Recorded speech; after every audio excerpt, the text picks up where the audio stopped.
अस्सलाम वालेकुम everyone. Welcome back to my YouTube channel. आज की हमारी वीडियो का टॉपिक है वियतनाम का ई वीज़ा पाकिस्तान से कैसे अप्लाई करते हैं, उसके लिए कौन से डॉक्यूमेंट्स रिक्वायर्ड होते हैं और उसकी वीज़ा फीस कितनी होती है और कितनी देर में आपको ई वीज़ा मिल जाता है। अगर आप वियतनाम ट्रैवल करने का प्लान कर रहे हैं या फ्यूचर में करने का सोच रहे हैं तो ये वीडियो आपके लिए बहुत ही ज़्यादा इन्फॉर्मेटिव और इम्पोर्टेंट होने वाली है। मैं आपको स्टेप बाय स्टेप गाइड करूंगा कि ऑनलाइन ई वीज़ा प्रोसेस क्या है, क्या-क्या चीज़ें रिक्वायर्ड होती हैं और एप्लीकेशन फॉर्म कैसे फिल आउट करना है, सब कुछ ईज़ी स्टेप्स से आपको बताऊँगा। और हाँ, इससे पहले मैं अपने चैनल पर Hong Kong, Serbia, Albania, Malaysia, Indonesia, Thailand, UK, USA, Canada, New Zealand और ऑस्ट्रेलिया के वीज़ास के ऊपर डिटेल वीडियोस अपलोड कर चुका हूँ। तो अगर आपने वो वीडियोस अभी तक नहीं देखी तो ज़रूर चेक करें। आपको हर कंट्री का वीज़ा अप्लाई करने का आसान तरीका वहाँ मिल जाएगा।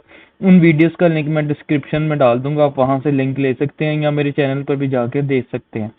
वीडियो शुरू करने से पहले अगर आप चैनल पर न्यू हैं तो चैनल को सब्सक्राइब करना ना भूलें और बेल आइकन को भी प्रेस कर दें ताकि हर आने वाली वीडियो का आपको नोटिफिकेशन आ जाए। वीडियो को एंड तक जरूर देखिएगा ताकि कोई भी इंपॉर्टेंट पार्ट मिस ना हो। तो चलिए शुरू करते हैं। सबसे पहले आपने ब्राउजर ओपन करके यहाँ पर आके टाइप करना है वियतनाम ई वीज़ा। जैसे ही आप ये आके टाइप करेंगे आपके सामने जो सबसे पहली साइट आएगी Vietnam national electronic visa system, आपने इस पे क्लिक करना है। जैसे आप इस पे क्लिक करेंगे आपके सामने ये वियतनाम ई वीज़ा की ऑफिशियल वेबसाइट ओपन हो जाएगी। ये अभी लोडिंग ले रही है थोड़ी सी। अच्छा, ये हमारे सामने वियतनाम ई वीज़ा की ऑफिशियल वेबसाइट ओपन हो गई है। आपने सिंपली यहाँ पर आके ये ई वीज़ा पे सेलेक्ट करना है और फॉर फॉरेनर्स एंड इंडिविजुअल्स पे क्लिक करना है। जैसे ही आप इस पे क्लिक करेंगे आपने ये आपके सामने कुछ ऐसा इंटरफेस आ जाएगा। आपने सिंपली कंफर्म पे क्लिक कर देना है दोनों पे और ये नेक्स्ट पे क्लिक कर देना है। जैसे आप नेक्स्ट पे क्लिक करेंगे आपके सामने एप्लीकेशन फॉर्म ओपन हो जाएगा। ये सारा एप्लीकेशन फॉर्म है, ये आप देख लें एक दफ़ा। आपने ये फिल आउट करना है सारा कंप्लीट। सबसे पहले वो आपको कह रहा है आपने अपनी फ़ोटो अटैच करनी है। उसके बाद फिर आपने अपना पासपोर्ट जो है वो अटैच करना है यहाँ पे। अच्छा, जैसे ही आप अपना फ़ोटो और पासपोर्ट अपलोड कर देंगे आपने सिंपली नीचे आना है और नीचे आके आपने सबसे पहले अपना सरनेम लिखना है यहाँ पे। फिर आपने अपना मिडिल नेम लिखना है, जिसको फर्स्ट नेम और गिवन नेम आपने वो लिखना है अपना। ठीक है, वो लिखने के बाद आपने अपनी डेट ऑफ बर्थ लिखनी है। फिर आपने अपना जेंडर सेलेक्ट करना है। जेंडर सेलेक्ट करने के बाद आपने अपनी नेशनैलिटी सेलेक्ट करनी है पाकिस्तान। आपका आइडेंटिटी कार्ड का नंबर आपने यहाँ पर लिखना है। इसके साथ स्टार मेंशन नहीं है इसलिए मैं इसको फिल आउट नहीं कर रहा। उसके बाद आपने अपनी ईमेल यहाँ पे लिखनी है। ठीक है, मैं अपनी ईमेल यहाँ पे लिख रहा हूँ travelwithali123@gmail.com। सिंपल आपने ये अपनी ईमेल लिखनी है और ईमेल लिखने के बाद आपने अपना रिलीजन सेलेक्ट कर लेना है, इस्लाम। ठीक है, उसके बाद आपने प्लेस ऑफ बर्थ इसकी लिखनी है पाकिस्तान। ठीक है, आपकी प्लेस ऑफ बर्थ क्या है वो आपने यहाँ पे लिख देनी है। वो लिखने के बाद सिंपली आपने अपना जो ईमेल आपने लिखी होगी आपने सिंपली वो री एंटर यहाँ पे करनी है। ठीक है, travel with Ali 123@gmail.com। Simple आपने दोबारा री एंटर करनी है अपनी ईमेल। उसके बाद वो आपसे पूछ रहे हैं have you ever used any other passport to enter into Vietnam. आपने किसी और पासपोर्ट का यूज़ किया वियतनाम में एंटर होने के लिए? तो अगर आपने किया तो आपने यस कर देना है सिंपली। अदरवाइज आपने नो पे क्लिक करना है। उसके बाद आपसे नेक्स्ट क्वेश्चन पूछ रहा है do you have multiple nationalities. अगर आपके पास पाकिस्तान के अलावा किसी और कंट्री की नेशनैलिटी भी है तो आपने यहाँ पर यस सेलेक्ट करना है, अदरवाइज आपने नो सेलेक्ट करना है। तो मोस्ट ऑफ द केसेस में किसी के पास डुअल नेशनैलिटी नहीं होती तो सिंपली मैं यहाँ पर नो क्लिक कर रहा हूँ। अच्छा, थर्ड वो हमारे से पूछ रहा है violation of the Vietnamese laws regulation. इसका सिंपली नो ही आंसर होगा। उसके बाद वो हमारे से पूछ रहा है रिक्वेस्टेड इन्फॉर्मेशन सेकंड पोर्शन में to issue e visa for single entry और मल्टीपल एंट्री।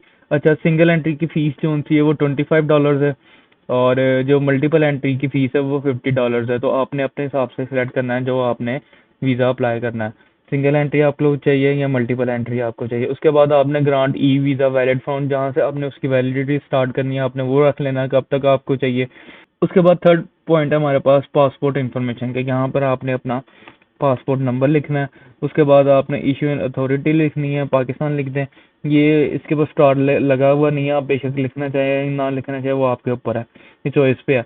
उसके बाद आपने अपनी डॉक्यूमेंट टाइप सेलेक्ट कर लेना। ऑर्डिनरी पासपोर्ट है, डेट ऑफ इशू आपने उसकी लिखनी है, क्या डेट ऑफ इशू है। ठीक है। अच्छा, मैं सिंपल यहाँ पे डमी इन्फॉर्मेशन सारी फिल आउट कर रहा हूँ। आपने अपने पासपोर्ट के मुताबिक सारी इन्फॉर्मेशन यहाँ पर फिल आउट करनी है। उसके बाद वो पूछ रहा है do you hold any other valid passport. अगर तो आपके पास तो सिंगल पासपोर्ट ही होगा तो सिंपल आपने इसको नो पे क्लिक कर देना है।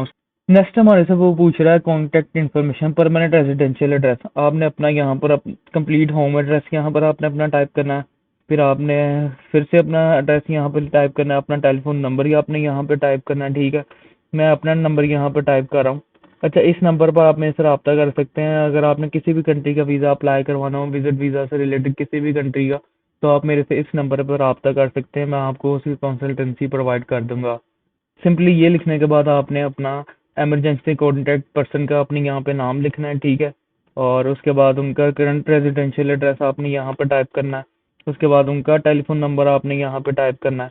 मैं और फिर वो पूछने आपका उनसे रिलेशनशिप क्या है, तो मैं यहाँ पर लिख देता हूँ सिंपली फादर। ये लिखने के बाद नेक्स्ट पार्ट है हमारे पास ऑक्यूपेशन का। वो हमारे से पूछना है आपकी ऑक्यूपेशन क्या है। यहाँ पर हम बेशक सिलेक्ट कर लें जो आपके सूटेबल है, आपने वो सिलेक्ट करना है। अगर तो बिजनेस करें तो बिजनेसमैन है, अदरवाइज अगर आप जॉब करें तो एम्प्लॉय। तो आपने अपने हिसाब से ये चीज़ें सिलेक्ट कर लेनी है। ये भी कोई ये ज़रूरी नहीं है क्योंकि इनके साथ भी स्टार का साइन नहीं है, तो आप इसको भी स्किप कर सकते हैं। उसके बाद नेक्स्ट है हमारे पास इंफॉर्मेशन अबाउट द ट्रिप। आपने पर्पस ऑफ एंट्री क्या है आपका, किस मकसद के लिए आप वहाँ पे जा रहे हैं, टूरिस्ट जा रहे हैं, विजिटिंग रिलेटिव्स, वर्किंग, बिजनेस या और अदर। आपने जिस कैटेगरी में आप फॉल करते हैं आपने वो सिलेक्ट कर लेना है। इस केस में मैं टूरिज्म के लिए जा रहा हूँ तो मैं सिंपली टूरिस्ट सिलेक्ट करूंगा। उसके अलावा आपने फिर अपने इंटेंटेड डेट ऑफ एंट्री लिखनी है और कितनी देर के लिए आप वहाँ पर स्टे करेंगे। फ़ोन नंबर है वियतनाम, अगर आपका वियतनाम का फ़ोन नंबर है तो आपने वो यहाँ पे लिखना है। उसके बाद आपसे वो पूछ रहा है रेजिडेंशियल एड्रेस इन वियतनाम, जो आपने होटल की बुकिंग करवाई होगी आपने वो उसका कंप्लीट एड्रेस यहाँ पर टाइप करना है। अगर तो आपको होटल की बुकिंग नहीं करनी आती तो सिंपली आप मेरे से जो स्क्रीन पर नंबर शो हो रहा है आप मेरे से वहाँ पर व्हाट्सएप पर रब्ता कर सकते हैं, मैं आपको होटल की बुकिंग करवा के दे दूँगा। उसके बाद नेक्स्ट आपसे आपने वहाँ पर उसका कंप्लीट एड्रेस यहाँ पे टाइप करना है, ठीक है। उसके अलावा आपने प्रोविंस सेलेक्ट कर लेना है कौन सा है उसका। मैं सिंपली यहाँ पर कोई भी रैंडम इन्फॉर्मेशन टाइप कर रहा हूँ, आपने जो आपने होटल की बुकिंग करवाई होगी आपने उसके हिसाब से यहाँ पर टाइप करना है, ठीक है। उसके बाद आपने intended border gate of entry यहाँ पर बताना है, फिर गेट ऑफ एग्जिट आपने उनको बताना है कि उसके बाद सिंपली यहाँ पर आपने चेक पे क्लिक कर देना है। चेक करने के बाद सिंपली आपने स्क्रॉल डाउन करना है। यहाँ पर आपसे वो पूछ रहा है agency, organisation, individual that the applicant plans to contact when enter into Vietnam. अगर आप वहाँ पर किसी एजेंसी वाले से या ऑर्गेनाइजेशन या किसी से मिलने जा रहे हैं तो आपने यहाँ पर यस सेलेक्ट करना है और उसका बताना है। अदरवाइज अगर आप वैसे टूरिज्म के लिए जा रहे हैं तो आपने सिंपली नो पे क्लिक करना है। उसके बाद have been to Vietnam in the last 1 year, आप पिछले 1 साल में वियतनाम आपने ट्रैवल किया है तो आपने सिंपली यस कर देना है, अदरवाइज आपने no. Do you have relatives who currently reside in Vietnam, अगर आपका कोई जानने वाला आपके कोई रिलेटिव वहाँ पर हैं वियतनाम में तो आपने यहाँ पर यस सेलेक्ट करना है, अदरवाइज आपने नो सेलेक्ट करना है। अगला हमारे पास पार्ट है accompanying children under 14 years old who are issued with the same passport request to be issued the same e-visa। अच्छा, ये वो है कि पहले ये होता था कि आपके पासपोर्ट में ही आपके बच्चे का नाम होता था। अगर तो ऐसा है तो आपने अगर वो आपके साथ ट्रैवल कर रहा है तो आपने यहाँ पर उसकी डिटेल्स टाइप करनी है। अदरवाइज अगर उनका अलहदा से पासपोर्ट है, किसी बच्चे का आप अप्लाई करना चाह रहे हैं अपने साथ, तो आपने उनकी अलहदा से एप्लीकेशन फॉर्म फिल आउट करना है और अपनी वाइफ का भी, ठीक है। उसके बाद सिंपली इसको स्किप भी कर सकते हैं आप, ये कंपलसरी नहीं है। उसके बाद आपसे वो पूछ रहा है 8 पॉइंट ट्रिप्स एक्सपेंसेस और इंश्योरेंस का पूछ रहा है वो।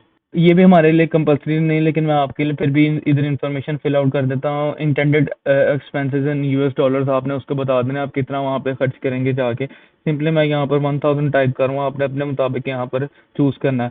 डू यू बाय इंश्योरेंस, अगर आपने इंश्योरेंस बाय की हुई है तो सिंपली आपने यस, अदरवाइज आपने नो पे क्लिक करना है। नेक्स्ट क्वेश्चन है who will cover the trips expense of the applicant. ठीक है, आपने अगर आप खुद कर रहे हैं या कोई कंपनी कर रही है आपने अपने मुताबिक सिलेक्ट कर लेना। मैं इस केस में पर्सनल सिलेक्ट कर रहा हूँ कि मैं खुद ही मतलब जो एप्लीकेंट है वो खुद ही इसको अपने एक्सपेंस को बियर करेगा। उसके बाद वो पूछ रहा है पेमेंट मेथड आपका क्या होगा, cash, credit card, travel cheques. मैं यहाँ पर कैश सिलेक्ट कर रहा हूँ। उसके बाद सिंपली ये एंड पे आके आपने एक चेक आपने इसको सिंपली टिक करके नेक्स्ट पे क्लिक कर देना। अच्छा, जैसे ही आप नेक्स्ट पे क्लिक करेंगे सेकंड स्टेप में हम आ जाएंगे, इसमें है रिव्यू एप्लीकेशन फॉर्म। आपने अपना सारा फॉर्म जो फिल आउट आपने किया होगा आपने एक दफ़ा सारा एक दफ़ा दोबारा रीड आउट कर लेना है, क्या कोई मिस्टेक तो नहीं आपने अंदर कर दी, वो आपने सारी देख लेनी है एक दफ़ा फिर। और सिंपली आके एंड पे आके आपने ये कैप्चा फिल करना है 715840। ये फिल आउट करने के बाद सिंपली आपने नेक्स्ट पे क्लिक करना है। अच्छा, सिंपली जैसे ही आप नेक्स्ट पे क्लिक करेंगे, आपके सामने एक आपकी एप्लीकेशन का नंबर लिखा आ जाएगा, डॉक्यूमेंट नंबर लिखा आ जाएगा और आपकी ईमेल लिखी आ जाएगी। आपने उसका स्क्रीनशॉट या प्रिंट आउट लेके रख लेना अपने पास। वो आप जब दोबारा आपने अपना एप्लीकेशन फॉर्म ओपन करना होगा या फिर आपने अपना स्टेटस चेक करना होगा अपने एप्लीकेशन का, तो आप उस डॉक्यूमेंट नंबर को टाइप करके अपना स्टेटस चेक कर सकते हैं। सिंपली जैसे ही वो आप प्रिंट आउट कर लेंगे और कंफर्म पे क्लिक करेंगे, उसके बाद आपके पास अपनी पेमेंट करने की ऑप्शन आ जाएगी। अब हमने यहाँ पर सिंगल एंट्री अपना वीज़ा सेलेक्ट किया था, तो हमें उस हिसाब से वो बता रहा है अमाउंट $25। आपने ये $25 उनको पे करनी है। ये आई एग्री पे क्लिक करेंगे और फिर हम पेमेंट की तरफ चले जाएंगे। अच्छा, जैसे ही हम उस पे क्लिक करेंगे पेमेंट पे, हमारे सामने कुछ ऑप्शंस आ जाएंगी। आपने इसमें से सिलेक्ट कर लेना आप किस तरह पे करेंगे उनको। आपने अपने बैंक के हिसाब से यहाँ पर सिलेक्ट कर लेना। अगर आप मास्टर कार्ड या वीज़ा से पे कर रहे हैं तो सिंपली आपने स्क्रॉल डाउन करना है, यहाँ पर आपके पास ऑप्शन आ जाएगी मास्टर कार्ड और वीज़ा की। अगर आप वीज़ा से पे कर रहे हैं तो सिंपली आपने अपना कार्ड नंबर लिखना है, फर्स्ट नेम लास्ट नेम लिख के, बिलिंग एड्रेस सिटी, ये सारी चीज़ें लिख के आपने सिंपली आपने आके ये पेमेंट पे क्लिक करेंगे कंटिन्यू पे, तो आपकी पेमेंट आपके अकाउंट से कट जाएगी $25। तो दोस्तों, ये थी कंप्लीट इन्फॉर्मेशन कि वियतनाम का ई वीज़ा पाकिस्तान से कैसे अप्लाई होता है और किन डॉक्यूमेंट्स की ज़रूरत पड़ती है और उसकी वीज़ा फ़ी कितनी है। उम्मीद करता हूँ कि आपको वीडियो पसंद आई होगी। अगर फिर भी किसी को कंफ्यूजन है तो डिस्क्रिप्शन से वो मेरा नंबर ले सकता है, या फिर आपको स्क्रीन पर भी मेरा नंबर शो हो रहा होगा। आप मुझे व्हाट्सएप पर मैसेज कर दें।